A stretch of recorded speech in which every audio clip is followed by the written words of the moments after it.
Hi friends, அஸ்ஸலாமு அலைக்கும். ஆனியா பாருங்கள், அவங்க அண்ணனும் அக்காவும் பால் விளையாடிட்டு இருக்காங்க. இது 2-3 வீடியோ நான் எடுத்துட்டேன். அது வந்து ரொம்ப லாங்காக இருக்குது. பாருங்கள், அவ ஆர்வத்தை பாருங்கள். பாருங்கள், அவள் மறைஞ்சிருந்து அட்டாக் பண்ண போகிறாளாம்.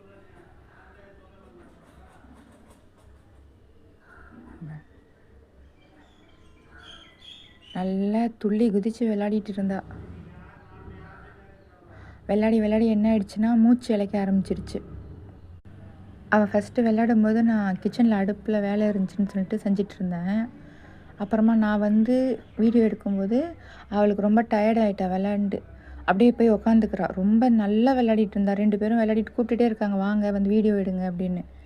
எனக்கு டைம் இல்லை. நான் வந்து எடுக்கும்போது என்ன பண்ணிட்டேன், வீடியோ ஆன் பண்ணாமலே எடுத்துகிட்டு இருந்தேன் ரொம்ப நேரம். அப்புறம் பார்த்தா வீடியோவே ஆன் பண்ணலை. அதிலலாம் இன்னும் அழகாக விளையாடிட்டு இருந்தா. கடைசியில் பார்த்தா ஆன் பண்ணவே இல்லை. சரி, நடா தப்பு பண்ணிட்டோன்னு. புள்ள அது விளையாடும்போது அவ்வளோ அழகாக இருந்துச்சு. இப்போ ரொம்ப கொஞ்சம் டயர்ட் ஆகிட்டா. ஏன்னா ஒரு 1/4 மணி நேரத்துக்கு மேலே விளையாடிட்டு உட்காந்துருந்தாளா, டயர்ட் ஆகிடுச்சு. அங்கே பாருங்கள், அவங்க அக்கா எடுத்து போட அங்கே பாருங்கள், அங்கே வந்துருமா, போய் அட்டாக் பண்ண போகிறா. அவ்வளோ இன்ட்ரெஸ்டாக இருக்காங்க அவங்க. அங்கே பாருங்கள், ஏன்டா இவ உக்காந்துக்கிறா, அப்புறம் தான் எனக்கு தெரியும் ஏன்டா இவ உக்காந்துக்கிறா அப்படின்னா, என் பொண்ணு சொல்லுது, அம்மா விளையாடி அவளுக்கு மூச்சு வாங்குதுமா, அவளால் ஓட முடியலம்மான்னு. அவர் தாத்தா வந்து பார்த்தாரு, அயான் தாத்தா. என் பையன் கூப்பிட்டா, அயான் தாத்தா, பசங்கள்லாம் வெளியில் விளாட்னாங்கன்னா தாத்தாங்கெல்லாம் வெளியில் வந்து எட்டி பார்த்துட்டு, ஏய் சத்தம் போடாமல் விளையாடுங்கப்பா அப்படின்னு சொல்லிட்டு போவாங்கள்ல. அந்த மாதிரி ஆனியா பையன் பொண்ணு 3 பேரும் விளையாடிட்டு இருக்காங்க. அயான் வெளியிலேருந்து வந்தான். வந்து பார்த்துட்டு, இது என்ன இங்கே ஒரே சத்தமாக இருக்கே, சத்தம் போடாமல் விளையாடுங்கப்பா அப்படின்னு சொல்லிட்டு போயிட்டான். அதுக்கு என் பையன் சொல்கிறான், அங்கிள் உங்களை டிஸ்டர்ப் பண்ணிட்டேன் அங்கிள், நீங்கள் போய் பேக் சைடு பார்த்துட்டு இருங்க அங்கிள், உங்கள் கேர்ள் ஃப்ரெண்டை பார்த்துட்டு இருங்க, அவங்கள டிஸ்டர்ப் பண்ண மாட்டோம் இதுக்கப்புறம்னு சொல்லிட்டு சிரிச்சிட்டு இருந்தோம்.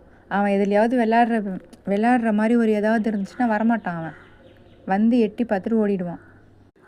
ஆனியை பாருங்கள், முடியல, உட்காந்துருச்சு பிள்ளை. அப்பையும் ஓடுறா. அவளுக்கு இருக்கிற ஃபுல் ஸ்ட்ரென்த்தும் அந்த விளையாட்டில் தான் காட்டுறா. அந்த அயான் தாத்தா தான் வரவே மாட்டார் இந்த சைடு. அங்கே பாருங்கள், நான் அப்பயும் சொல்கிறேன், அவகிட்ட கொஞ்சம் நேரம் கொடுங்கடா அப்படின்னா, அது கேம் கிடையாது. என் பொண்ணு சொல்லுது, உனக்கு கேமே தெரியாது, அவளை வந்து இந்த பக்கம் போகணுமா அந்த பக்கம் போகணுமான்னு தெரியாமல் அலக்கழிக்கிறது தான் கேமா. அங்கே பாருங்க, ஆனியாவோட மெயின் வாய்ஸு, 2 பேரும் உட்காந்துட்டு அலக்கழிக்கிறாங்களே நம்மளை அப்படின்னு பிடிச்சிடுச்சு பிள்ளை. அதை என் பையன் பிடிச்சிட்டான்.